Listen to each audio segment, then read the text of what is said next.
Donald Trump is unfit to be president of the United States. Now, you might have clicked on this video for one of three reasons, more likely one of two reasons. So either you are a diehard Trump supporter who clicked on this video, you probably haven't even watched this far, to be honest.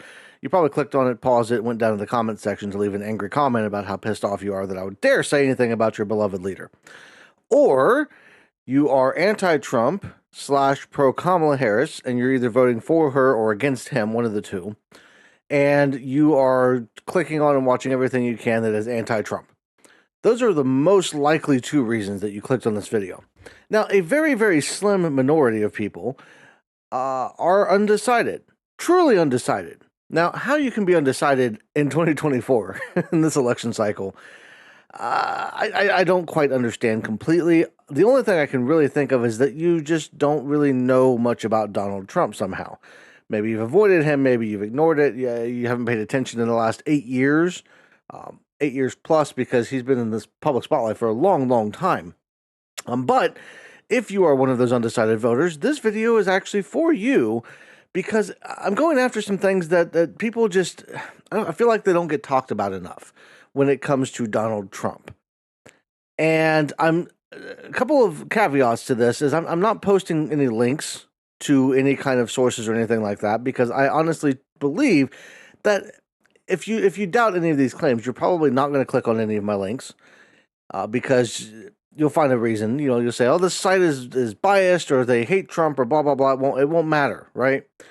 And two, I want to encourage you to go out and find your own information. Don't just believe something that you hear online, whether it's a talking head on a video like this one, or any given website. I don't care if it's MSNBC, CNN, even Fox News, and even the far right organizations will typically have things about Trump that are negative things that they just kind of bury down, that they don't necessarily talk about. Fox has been covering some anti-Trump stuff for a long time. It's just that they try to hide it because they want to still be considered as a news organization, even as they're more biased and have their own agendas to go after, right? And every organization has agendas, but that's why I don't share links. All right, I want you to go out. I want you to find your sources, check that they're reliable, dig in deep, learn how to do that, because it's very, very important if we want to continue an existence as a country moving forward, not just in this election, but in the future, because I'm dead worried about the future of the country even after 2024, because there's a lot of people out there that just don't want to look up things. They don't want to think for themselves. They want to be told what to think. And that's a whole nother topic for a whole other video that we're going to get to. But for this video in particular, let's start by talking about Donald Trump and the economy, because Donald Trump does not understand basic economic principles at all. He seems to think that tariffs are a magic wand, some kind of a lever. Donald Trump wants you to believe that economics is something where the president can simply wave a wand and they can fix the economy and make it all better. If that were the case, don't you think that Joe Biden would have done that 3 years ago when he took over? Or better yet, don't you think that Trump would have done that during the 2020 COVID pandemic? There is a lot of misunderstandings out there about how the economy works. The president of the United States can have an economic policy. They can have policy goals, but they have to work hand in hand with Congress, who holds the purse strings. They're the ones that make the budget, and the Federal Reserve to set interest rates and that kind of thing. The president doesn't set the interest rates, but the Federal Reserve, they work hand in hand to decide how to move forward with economic policy. Now, tariffs are a tool that can be used in economic policy to try to boost things, especially with certain industries. Let's say you're trying to boost an industry internally to your country, that you've got companies that are local companies that are trying to compete with countries that are importing, companies that are importing things that are really, really cheaply made in China, for instance. But they are a tool that you have to be very careful with how you wield them, because they can crash an economy pretty easily. And if you don't understand tariffs, a real simple example here, and we'll use a loaf of bread. And I know this is, we don't necessarily import a ton of bread maybe, but let's say we're importing loaves of bread from China, for instance, all right? And the loaf of bread from China coming in is $1.99. And a loaf of bread that's domestically produced is $1.99. And let's say you want to boost the economic production within your country. If you raise tariffs on the import of bread, well, that doesn't go. The companies that produce the bread in China, they aren't producing that bread and paying extra to make that bread. The companies in the United States that are importing it are going to pay more to import it.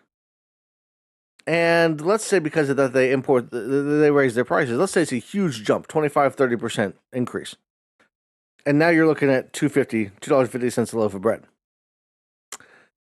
Well, the local company, the companies here that are based domestically, they could just raise their prices if they wanted to at that point. Because, well, these people have to raise their prices. We can make more money if we raise ours. So we'll raise ours to $2.45. We're now increasing our sales, and we're bringing in more revenue. So tariffs themselves are not a fix-all. They don't magically make the economy better. And that's something that Donald Trump, I don't think, understands. I'm going to give him the benefit of the doubt in some of these and say that he's not just flat out lying about them and that he just doesn't understand basic economic policy, which makes him unfit to be president. The next thing I've got here, Donald Trump hates veterans, okay? You can deny it all you want. You can say, no, he doesn't. Donald Trump loves the veteran community. No, he doesn't. There is a ton of evidence over the course of years to support the fact that Donald Trump does not care about veterans. Besides the secondhand accounts of him calling military veterans who were killed in combat suckers and losers, there is the comment from a couple weeks ago where he basically said that the Presidential Medal of Freedom was better than the Medal of Honor. Now, he's since walked that back and tried to correct that. But the problem is either he didn't understand what he was saying at the time, he didn't think it through, and he just blurted it out, which he's been accused of multiple times, or he truly thinks the Medal of Honor is better because he got to give it out and he got to select the recipients as opposed to Congress making the selection for the Medal of Honor. Either way, he is not fit to be president of the United States if he either doesn't think before he speaks or if he thinks that the Medal of Freedom is better than the Medal of Honor. There's no equivalence there. I don't care. A lot of people will call it the equivalent of the medal, the civilian equivalent of the Medal of Honor. There's no equivalence there, okay? The Medal of Honor is something that is given to people who have either sacrificed their lives or were in a position to sacrifice their lives for other people. And the Presidential Medal of Freedom is given to people like Rush Limbaugh, who didn't do shit for his country and, in fact, spent years being a racist, fear-mongering asshole. So that's the difference between those two things. On that same note, Donald Trump went to Arlington to lay a wreath in commemoration of the 3-year anniversary of everything that happened during the pullout of Afghanistan. And that in and of itself would be okay if he just wanted to do that. The family had asked him to come. That's fine. I don't have a problem with that. It's the shit that happened afterwards with his people getting in an altercation, a physical altercation, with a member of the staff at Arlington because they were trying to take pictures in Section 60, and Section 60 is dedicated to the people who died in Iraq and Afghanistan. Nobody's allowed to take pictures there, especially not for presidential campaigns, and that's Arlington in general. And not only did they take pictures that then wound up, pictures and video that then wound up in a campaign ad on TikTok that they put up, not a paid ad, but just campaign stuff, material. Not only did they do that, but he was standing in front of the grave of one of the soldiers with a thumbs up and a smile, with the family next to him doing the same thing. But that's disrespectful as hell. Like, you don't do that. Especially as the former commander-in-chief. If the family asked you, hey, we'd like you to pose with us, our son or daughter would have supported you, and we would love for you to stand there with us. Hey, you're going to stand there, you're going to get a picture with the family because the family's asking you to do it, right? Except for in Section 60, but if the family's doing it for their own personal, they just want to have it, that's fine. You don't put a thumbs up and you don't smile. You show some respect and some reverence for the people who gave their lives in sacrifice in service of their country. That's just a plain fact, okay? There's other instances where Donald Trump didn't want injured vets at a parade. He wanted to keep anybody like people who are in wheelchairs or with battle scars. He wanted to keep them out of sight, out of mind. He does not want anything to do with them. Donald Trump hates veterans. Okay, that's just a fact. Now he also lies constantly. You can fact check everything he says, but you would run out of days in the week. All right. Just about everything out of Donald Trump's mouth is a lie, up to and including his stance on abortion. He has gone back and forth, wherever the political winds happen to be blowing is what he says about abortion, right? Recently, he's come under fire because there was a law in Florida that he was asked if he was going to vote on it or not, vote yet for it or against it, regarding a 6-week abortion ban. And he started by saying that, well, I don't think 6 weeks is long enough. I'm not, hinting that he wasn't going to vote for it. But then he got all kinds of backlash. Now, he didn't say he wasn't voting for it, but he got a ton of backlash from the pro-life community. Put that in quotes for a reason. We have a video coming up about that at some point. But he got a lot of backlash, and he changed his mind, and then he wound up saying he was going to vote against it, and then there was some confusion. It was a mess. Not to mention, he's been proud of overturning Roe v. Wade. He has said that abortion was legal even after birth. Nowhere in this country is abortion legal after birth. There is no such thing as abortion. That's called murder, and I don't care where you are. What he is referencing is a law that was passed to help make an infant more comfortable when it was going to die. Because there are circumstances where a baby is born and it has such terrible birth defects, that it just has hours to live. It is a heartbreaking and horrible situation. And the entire purpose of the law was so that you could make those children, those babies, comfortable until they passed. Nobody's killing babies after they're born. But Donald Trump sits there and lies about it and has said multiple times, you can see he's on video multiple times saying that, oh yeah, abortion, it's legal up to and including after the baby's born. That's bullshit, okay? That doesn't happen anywhere. So that's just one lie. He's also made up racist attacks, talking about Kamala Harris, saying that she turned black. Bullshit. Like, straight up. Not to mention that Donald Trump, he was a Democrat back in the day. He helped, he worked with Bill and Hillary Clinton back in the 90s. Like, he's been a Democrat for most of his life until he ran for president. And then he became a Republican, right? So, lies constantly. There's also the foreign policy issue. Now, the president of the United States is, kind of the head of foreign policy for America. You got to make sure you make the right decisions. And the problem with Trump is that he loves dictators. He's cozied up to Kim Jong-un, Vladimir Putin, Viktor Orban, and then Erdogan. I can never say Erdogan's first name, but he's cozied up to these dictators, and he wants to be buddy-buddy with them, right? Vladimir Putin especially, because he sees Putin as like the pinnacle of power. He wants what Putin has. So he's cozied up to these dictators. That's one big problem. And the other thing is that while the president can't guarantee peace, all you can do is work with leaders of other countries and try to do as much as you can to promote peace around the world. The president of the United States can cause war with something like, I don't know, a tweet saying that he's going to rain down fire on people. Like that kind of thing. The president of the United States is supposed to be the commander-in-chief of the United States Armed Forces and is supposed to help to promote peace around the world. The whole point of the United States being the world's police is to promote peace.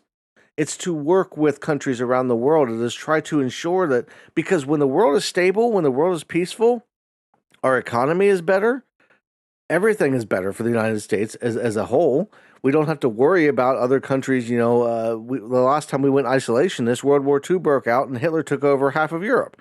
Like, There is a reason that we do the things that we do, and Donald Trump doesn't fundamentally understand that.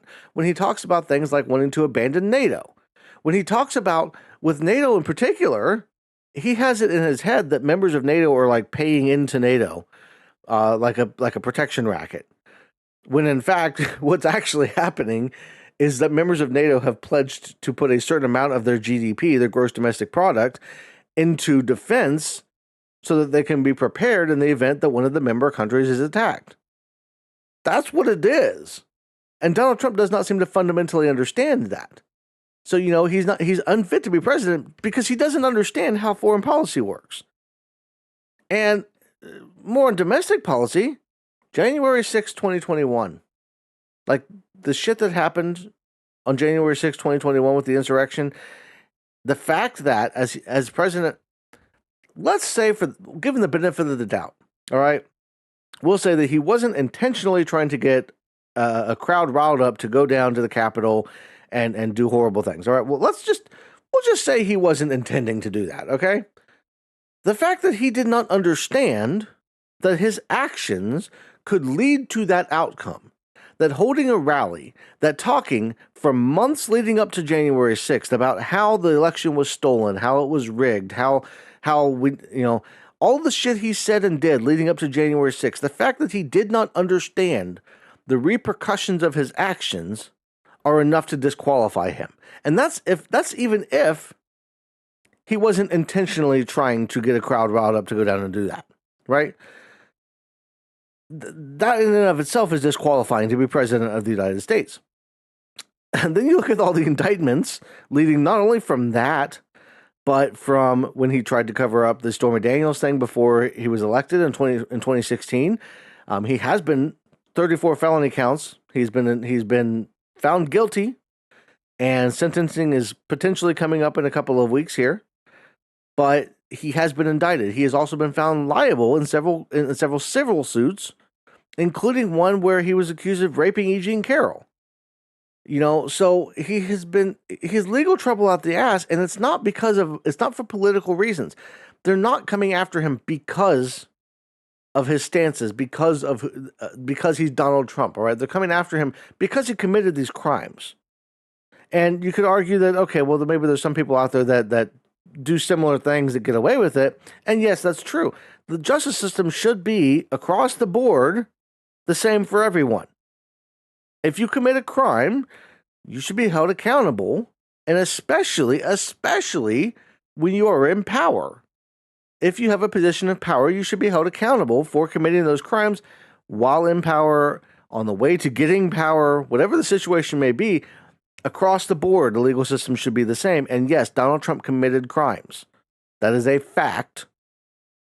The evidence is overwhelming in these cases. A jury of his peers found him guilty in New York. And these other trials are going to eventually get there, barring any other Supreme Court intervention where they decide that, the president should be immune.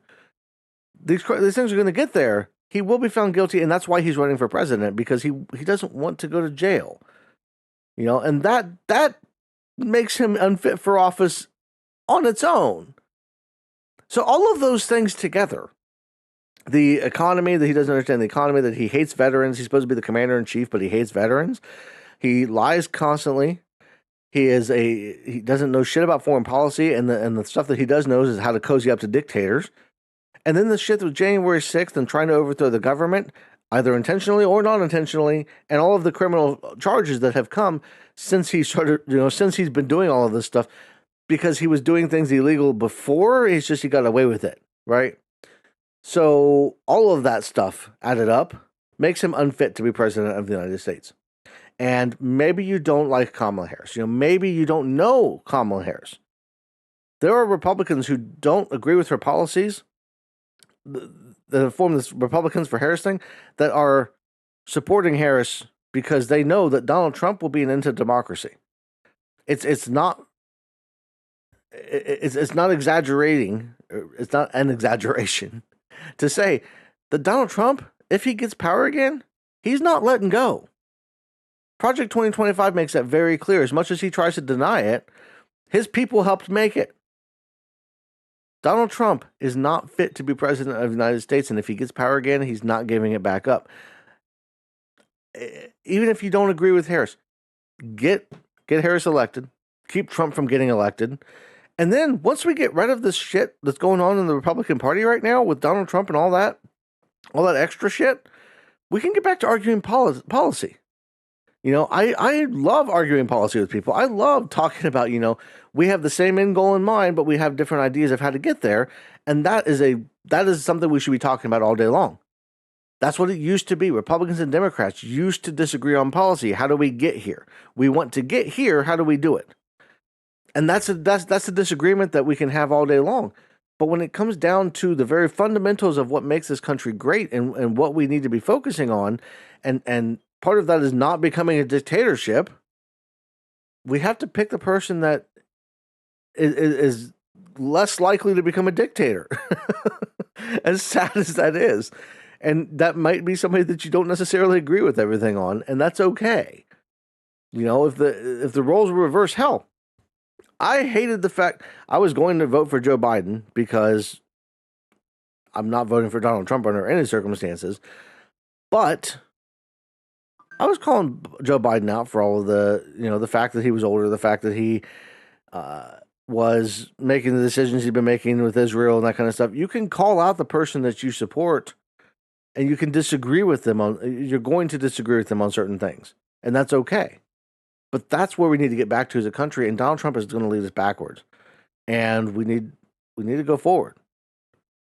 So that was kind of what I wanted to talk about. This is a little bit later. I was trying to do one video a week for politics, just because I'm passionate about this and I really want to talk about it. So this is the video, but I'll probably have a few more coming out as well, just because I really want to talk about this stuff. And honestly, I made a post on my channel talking about how, you know, people have been finding my Legends and Tales videos and aren't necessarily here for politics and all that other stuff. And it's hard on YouTube in general, but it's even harder when you're doing things that are all over the place. That's how I am, though. I mean, I've given up trying to make a thing for myself on YouTube. Maybe it'll happen, maybe it won't. I've got other things I'm working on. I'm an author first and foremost, but like, yeah. So this kind of video, you can expect more of this. You can expect some more different types of things. I'm going to go back to some of the videos I was doing this spring where I was kind of talking about random topics. I'm going to go back to starting to do some of that stuff because I really am passionate about that as well. And then I've got my podcast, The Long Way Home. So that comes out every Friday. I'm trying to get it out every Friday. But I want to thank you all for watching. That's all I got for this one. Subscribe, like if you enjoyed it. Leave comments down below. Positive comments, good comments. If you disagree with me, that's fine. But do it in a constructive way so we can have a discussion.